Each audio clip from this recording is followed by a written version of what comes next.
তো নমস্কার বন্ধুরা, বিদ্যাসাগর কোচিং সেন্টারের পক্ষ থেকে সকলকে আবার স্বাগত জানাচ্ছি। তো দেখো, আজকে আমি তোমাদের সামনে নিয়ে এসেছি টেন্সের তৃতীয় পার্ট। এর আগের ভিডিওতেও আমি তোমাদের সামনে তোমাদের দুটো পার্ট করেছিলাম। তোমরা ডেসক্রিপশন বক্সে সেটা দেখতে পারো, ডেসক্রিপশন বক্সে গিয়ে। তো দেখো, আজকের ভিডিও লেসনে তোমাদেরকে শেখাবো কন্টিনিউয়াস টেন্স। এর আগের ভিডিওতে আমি ইনডিফিনিট টেন্সটা ডিসকাস করেছিলাম। তো আজকের যে আলোচিত বিষয় সেটা হচ্ছে কন্টিনিউয়াস টেন্স। ওকে, তো তোমাদের মাথা থেকে কন্টিনিউয়াস টেন্সটা একেবারে ক্লিয়ার করে দেবো। আর এর জন্য তোমাদেরকে একটু প্র্যাকটিস করতে হবে বেশি বেশি করে, আর প্র্যাকটিস না করলে কিন্তু হবে না। ওকে, চলো কন্টিনিউয়াস টেন্স। তো তার আগে আমরা জেনে নেব যে কন্টিনিউয়াস টেন্সটা কি। কন্টিনিউয়াস, আচ্ছা, কন্টিনিউয়াস টেন্স বলতে আমরা বুঝি যে কোনো কাজ চলমান থাকবে, কোনো কাজ চলমান থাকবে, সে প্রেজেন্টে থাক বা পাস্টেই থাকুক না কেন বা ফিউচারে থাকুক না কেন। তো কন্টিনিউয়াস টেন্স বলতে আমরা বুঝবো চলমান। ওকে, যেমন দেখো, খাচ্ছি, যাচ্ছি, পড়ছি, খাচ্ছিলাম,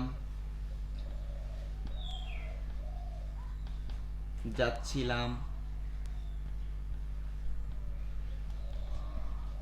পড়ছিলাম।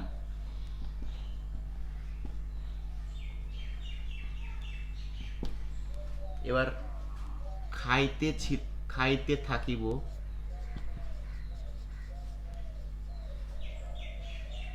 যাইতে থাকিব,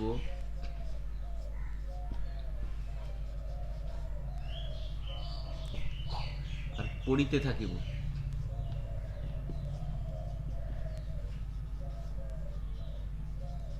তো দেখো, খাচ্ছি, যাচ্ছি, পড়ছি, প্রেজেন্টে খাচ্ছি, যাচ্ছি, পড়ছি। তো এটা কি বলবো আমরা? প্রেজেন্ট কন্টিনিউয়াস টেন্স, যেহেতু কাজটা প্রেজেন্টে চলছে। এবার খাচ্ছিলাম, যাচ্ছিলাম, পড়ছিলাম, অতীতে কাজটা চলমান ছিল, সেটাকে আমরা বলবো পাস্ট কন্টিনিউয়াস টেন্স।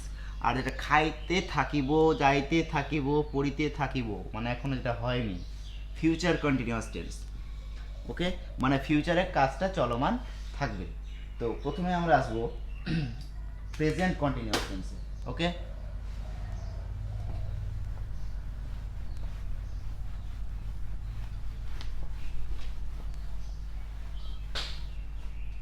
চলো, present continuous tense. Present continuous tense.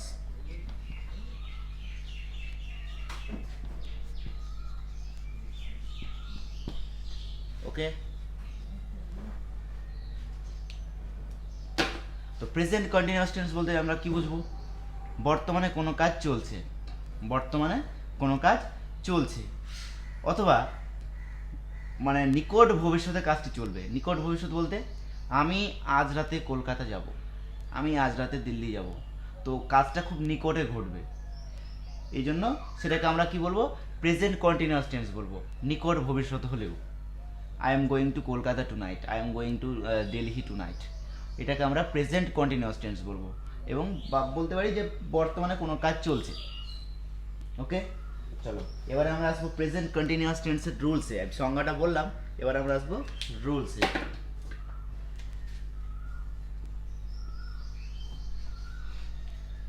তো দেখো, আমি তিনটে বাক্যে ভাগ করে তোমাদের বোঝাচ্ছি, কারণ এইরকম এই তিনটে টাইপের বাক্যেই তোমাদের মানে প্রশ্ন হয়, মানে তোমাদের বাক্য হয় আর কি।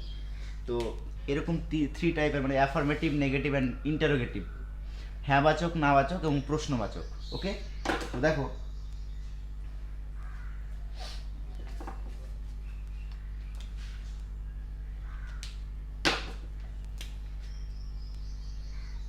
অ্যাফার্মেটিভের ক্ষেত্রে subject plus be verb am, is, are. Okay, তারপরে plus M V plus ING, মানে মেইন ভার্বের শেষে আইএনজি প্লাস অবজেক্ট। তো এটা হচ্ছে তোমার অ্যাফার্মেটিভ বাক্যের ক্ষেত্রে এই রুলসটা তোমরা ফলো করবে। প্রথমে থাকবে সাবজেক্ট। সাবজেক্ট বলতে আমি, তুমি, কোনো থার্ড পার্সন ব্যক্তি বা কিছু হতে পারে। তো দেখো সাবজেক্ট, তো সাবজেক্ট তারপরে হবে এম, ইজ, আর। এবার তারপরে মেইন ভার্ব থাকবে, main verb plus ING object. তার আগে একটা কথা বলে নিই, আইএনজি কন্টিনিউয়াস টেন্স বলতে সে প্রেজেন্ট হোক বা পাস্ট হোক বা ফিউচার হোক না কেন, আইএনজি তো থাকবেই থাকবে। আর আইএনজিকে তুমি যদি ধাক্কা মেরে ভাগিয়ে দাও তাহলে কিন্তু সেটা অবশ্য প্রেজেন্ট কন্টিনিউয়াস টেন্স হবে না, বা পাস্ট কন্টিনিউয়াস টেন্স হবে না, বা ফিউচারও হবে না, কন্টিনিউয়াস টেন্স হবেই না। কন্টিনিউয়াস মানে আইএনজি মেন ভার্বের পাশে থাকবেই থাকবে। আর শুধুমাত্র চেঞ্জ হবে তোমার বি ভার্বগুলো। ওকে, তো দেখো প্রেজেন্ট কন্টিনিউয়াস টেন্সের ক্ষেত্রে কী কী বি ভার্ব আছে? এম, ইজ অ্যান্ড আর। তো এম, ইজ, আর আমরা কখন ইউজ করব? প্রেজেন্ট কন্টিনিউয়াস টেন্সে আমরা এম, ইজ, আর কখন ইউজ করব? তো প্রথমে আসবো আমরা এম কখন ইউজ করব। সবসময় ফার্স্ট পারসন আয়ের ক্ষেত্রে তোমরা চোখ বন্ধ করে, হ্যাঁ, প্রেজেন্ট কন্টিনিউয়াস টেন্সে আয়ের পরে সব সময় এম বসাবে, সব সময়। প্রেজেন্ট কন্টিনিউয়াস টেন্সের ক্ষেত্রে আয়ের পাশে সব সময় এম। তাহলে ওকে, এম নিয়ে আর কোনো সমস্যা নেই। এবারে ইজ আসবো। ইজ কখন হবে? প্রেজেন্ট কন্টিনিউয়াস টেন্সে ইজ কখন তোমরা বসাবে? সাবজেক্টের পর। সাবজেক্ট যদি থার্ড পারসন সিঙ্গুলার নাম্বার হয়, যেমন হি, সি, ইট এটসেট্রা, তখন তুমি ইজ ইউজ করবে। সিঙ্গুলার এক বচন হতে হবে, তারপরে তুমি ইজ ইউজ করতে পারবে। এবার আর কখন ইউজ করব? সাবজেক্ট, যেমন তোমার ইউ, উই, দে এবং অন্যান্য সব প্লুরাল সাবজেক্টের পরে তুমি প্রেজেন্ট কন্টিনিউয়াস টেন্সে আর ইউজ করবে। কি ইউজ করবে? আর ইউজ করবে। ওকে, তাহলে এম ইজ আর এর প্রবলেমটা সলভ। ওকে, তো সাবজেক্ট কেমন, মানে পার্সন, নাম্বার অ্যান্ড পার্সন অনুযায়ী। ওকে, তারপরে মেইন যে ভার্বটা থাকবে তার পাশে আইএনজি তো লাগবেই লাগবে। ওকে, প্লাস অবজেক্ট। ক্লিয়ার? যেমন একটা বাক্য দেখো এবার, আমি গান গাইছি বা আমি ক্রিকেট খেলছি, আমি এটাই লিখি, আমি ক্রিকেট খেলছি।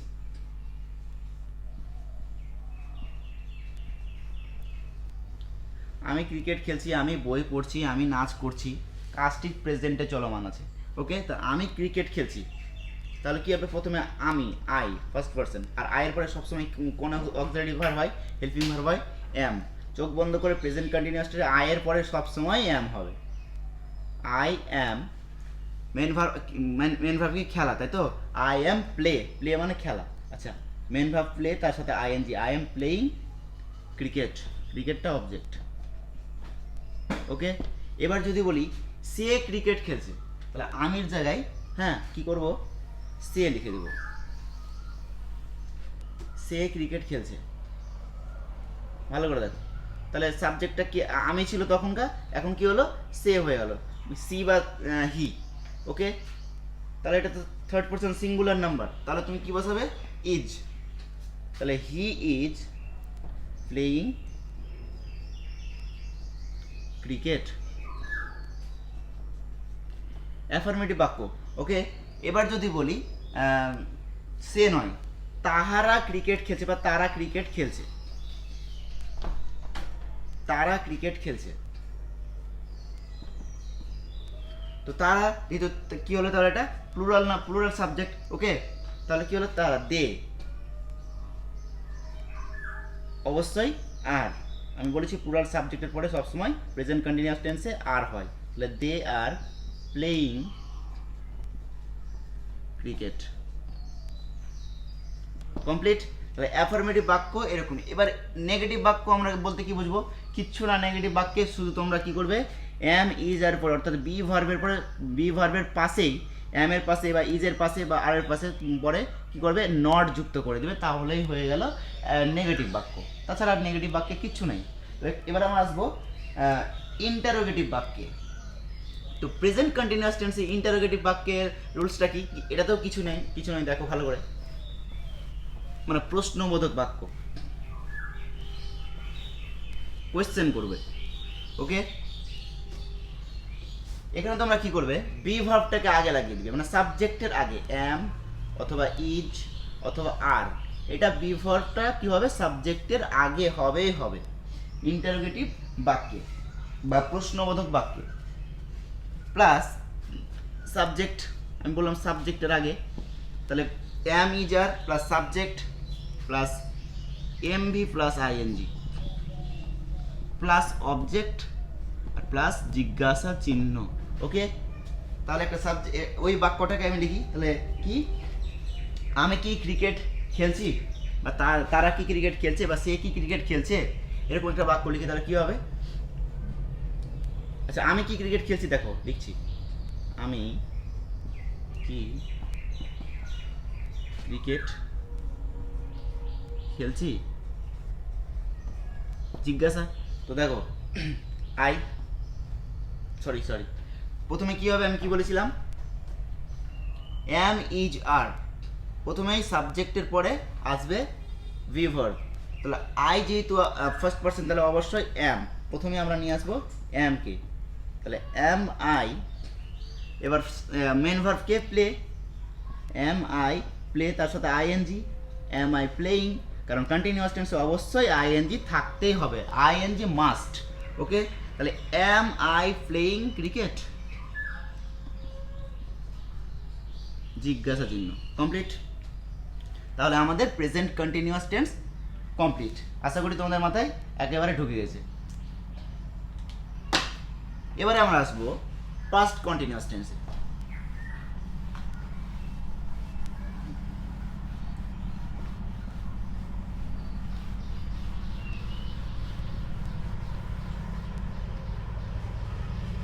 তোমরা এগুলো প্রতিনিয়ত প্র্যাকটিস করতে থাকবে, না হলে কিন্তু হবে না। ওকে, চলো পাস্ট কন্টিনিউয়াস টেন্সে আসবো।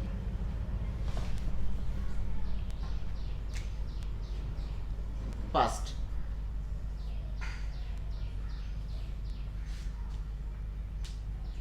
পাস্ট কন্টিনিউয়াস টেন্স বলতে আমরা কি বুঝবো? অতীতকালে কোনো কাজ চলমান থাকবে, মানে অতীতকালে কোনো কাজ চলছিল বা কিছুক্ষণ ধরে চলছিল, এরকম বোঝাবে। তো দেখো, এটাও সেম রুলসে জানবো আমরা, রুলস না জানলে তো হবে না।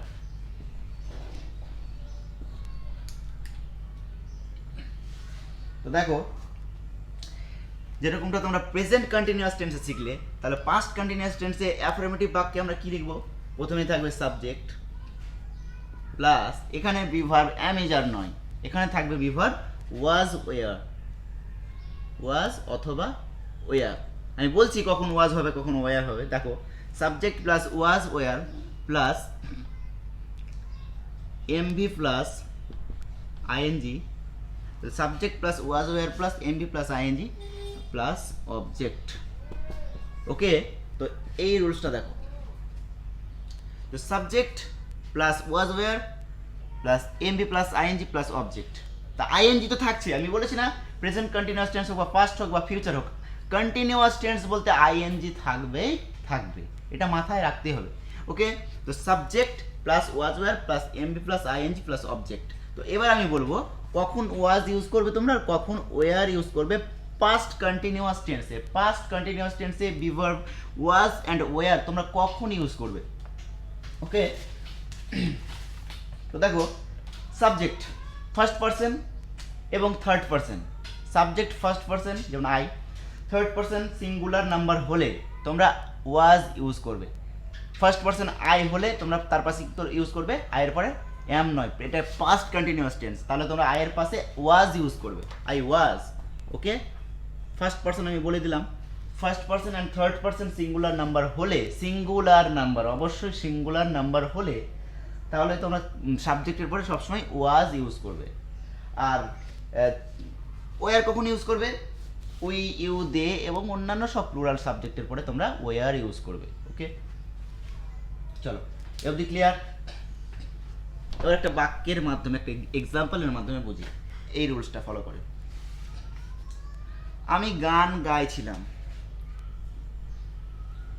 বা আমি ভাত খাইছিলাম, আমি খেলা করছিলাম, মানে দেখো, তাহলে আমি গান গাইছিলাম, এটা দেখো, আমি গান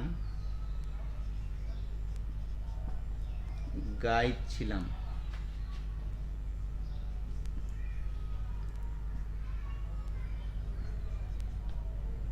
ওকে, তো দেখো, সাবজেক্ট প্রথমে আই, তাহলে আয়ের পরে কী হবে সবসময় ওয়াজ। সাবজেক্ট ফার্স্ট পারসন অথবা থার্ড পারসন হলে, থার্ড পারসন সিঙ্গুলার নাম্বার হলে, স্পেশালি সিঙ্গুলার নাম্বার হলে তার পাশে ওয়াজ বুঝবে। তাহলে আই ওয়াজ,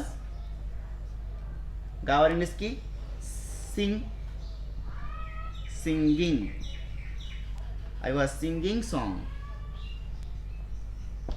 ওকে, এবার যদি আইটা কেটে দিই,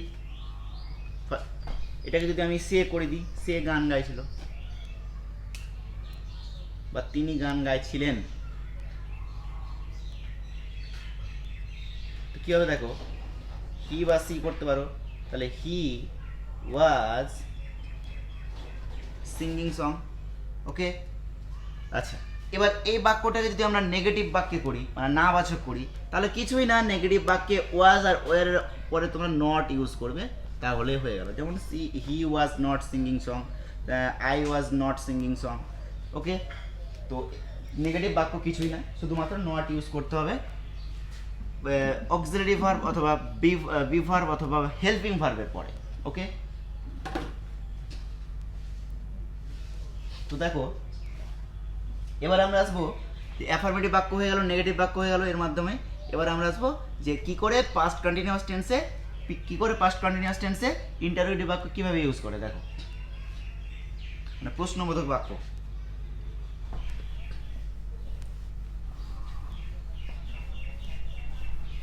তো যেমনটা তোমরা দেখলে প্রেজেন্ট কন্টিনিউয়াস টেন্সে যে বি ভার্ব আমি যার সাবজেক্টের আগে হলো, তাহলে এটাতেও সেম বি ভার্ব এখানে কি আছে, ওয়াজ ওয়্যার।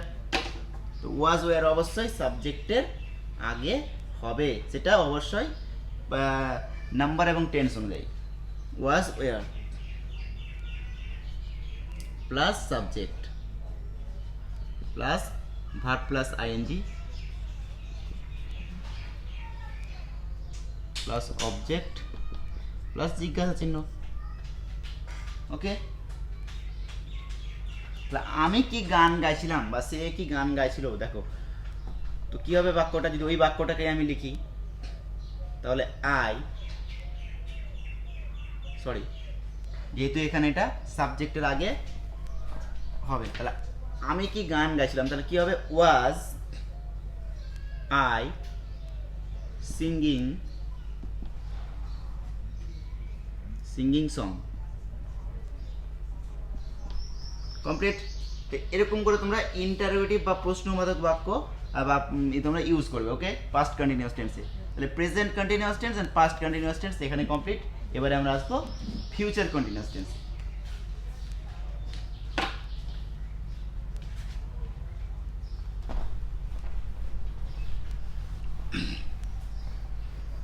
কন্টিনিউয়াস টেন্স খুবই সহজ, আর কন্টিনিউয়াস টেন্স অবশ্যই মনে রাখবে ভার্বের পাশে আইএনজি, মেইন ভার্বের পাশে আইএনজি থাকবে, সে প্রেজেন্ট বা পাস্ট বা ফিউচার হোক না কেন। এবারে দেখো ফিউচার কন্টিনিউয়াস টেন্স।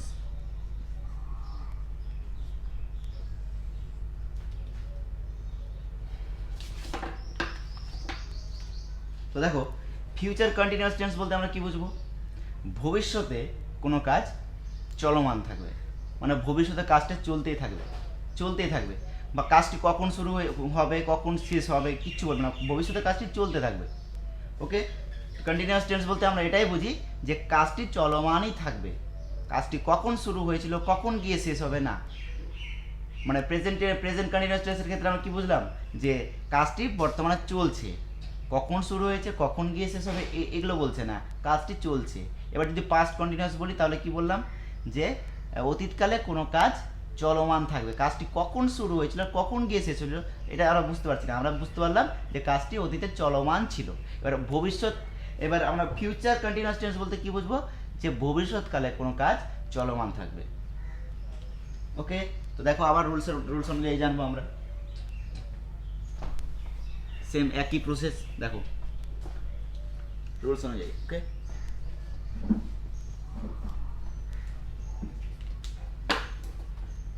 দেখো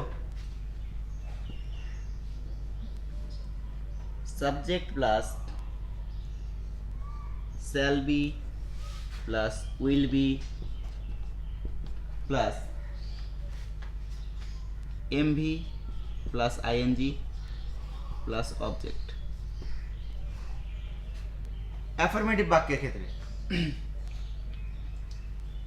তিনি কাজটি করিতে থাকিবে, বা সে কাজটি করিতে থাকিবে, বা তিনি কাজটি করিতে থাকিবেন, কি সে কাজটি করিতে থাকিবে,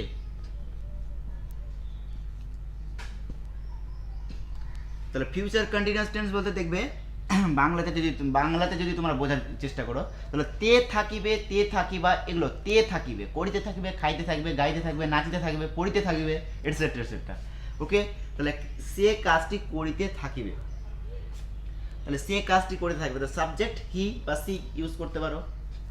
এবার শ্যাল বি আর উইল বি। ওকে, এই কথাটা বলে দিয়ে আগে দেখো, shall be and will be, তোমরা সিঙ্গুলার সাবজেক্ট হোক বা প্লুরাল সাবজেক্ট হোক না কেন, তোমরা যদি উইল বি, সব ক্ষেত্রে যদি তোমরা উইল বি ইউজ করো কোনো সমস্যা নেই। ওকে, তোমরা আয়ের পাশে তোমরা শ্যাল ইউজ করতে পারো, কিন্তু তুমি যদি আয়ের পাশে উইলেও ইউজ করো তো তবুও কোনো সমস্যা নেই। তো সব ক্ষেত্রে আমি বলবো তোমরা উইল ইউজ করো, বেটার হবে। ওকে, তো দেখো, সে কাজটি করিতে থাকিবে, তাহলে হি উইল বি, তাহলে he will be main verb কি করা, আচ্ছা ডু,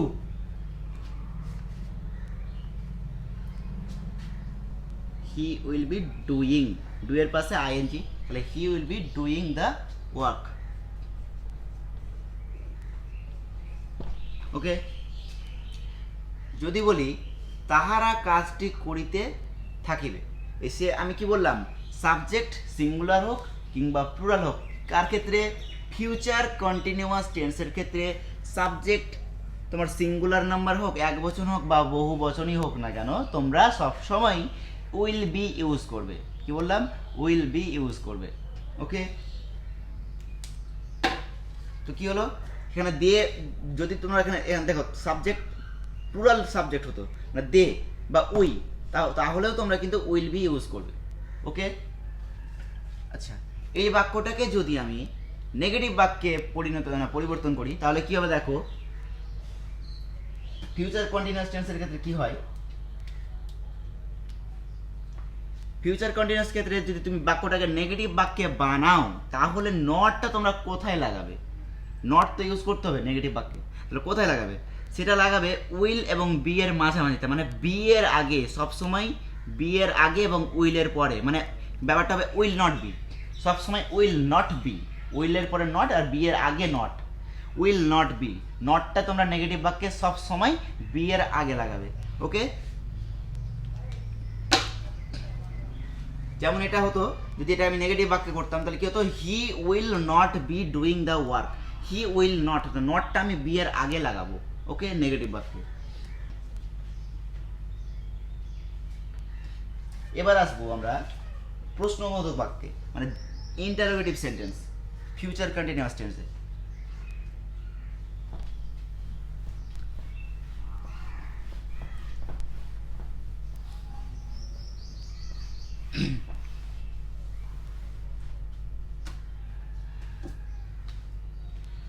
এর ক্ষেত্রে কি হবে দেখো, এর ক্ষেত্রে ফিউচার কন্টিনিউয়াস টেন্সের ক্ষেত্রে প্রশ্নবোধক বাক্যে, মানে ইন্টারোগেটিভ সেন্টেন্সে, মানে জিজ্ঞাসা চিহ্ন থাকবে শেষে, তো তুমি প্রশ্নবোধক বাক্যে তোমরা কি করবে, সাবজেক্টের আগে, কি বললাম, সাবজেক্টের আগে, সাবজেক্ট ফার্স্ট পার্সন হোক বা থার্ড পার্সন হোক না কেন, সাবজেক্টের আগে তোমরা উইল ইউজ করবে, বি নয়, শুধুমাত্র উইল। ওকে, তো দেখো একটা বাক্য লিখি,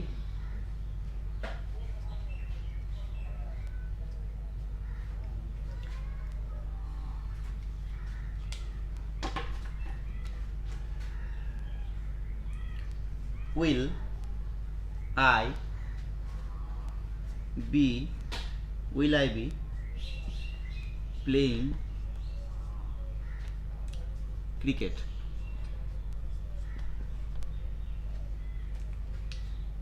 আমি কি ক্রিকেট খেলিতে থাকিব? ওকে, জিজ্ঞাসা চিহ্ন। তো এখানে সবসময় সাবজেক্টের আগে উইল ইউজ করবে। প্রশ্নবোধক বাক্যে, ফিউচার কন্টিনিউয়াস টেন্সে প্রশ্নবোধক বাক্যে তোমরা সবসময় সাবজেক্টের আগে উইলটা ইউজ করবে আর বিটা সাবজেক্টের পরে। তাহলে ব্যাপারটা হলো will I B playing cricket. এবার যদি সাবজেক্ট ধরে নাও ফার্স্ট পার্সন আছে, এবার যদি ধরে নাও থার্ড পার্সন হয়ে গেলো, থার্ড পার্সন সিঙ্গুলার নাম্বার হয়ে গেলো, হি হয়ে গেলো বা সি হয়ে গেলো, তো কী করবে, তবুও কিন্তু উইলটা সেম একই জায়গায় থাকবে, will he be playing cricket. Okay, এবার যদি দে হতো বা উই হতো তাহলে কী করতে, will they be play cricket, মানে দে সাবজেক্ট যাই হোক না কেন, উইলটা সাবজেক্টের আগে থাকবে। ওকে, আচ্ছা, এখানে আমাদের ফিউচার কন্টিনিউয়াস টেন্স কমপ্লিট। ওকে, এবারে নেক্সট ভিডিওতে তোমরা দেখতে পাবে এবার প্রেজেন্ট কন্টিনিউয়াস টেন্স বা পাস্ট কন্টিনিউয়াস টেন্স এবং ফিউচার কন্টিনিউয়াস টেন্স কমপ্লিট। এবারে আসবো আমরা পারফেক্ট কন্টিনিউয়াস টেন্স নিয়ে। পরের ভিডিওতে আমি নিয়ে আসবো perfect continuous tense, present perfect, past perfect and future perfect. Okay, আচ্ছা, ততক্ষণের জন্য ধন্যবাদ।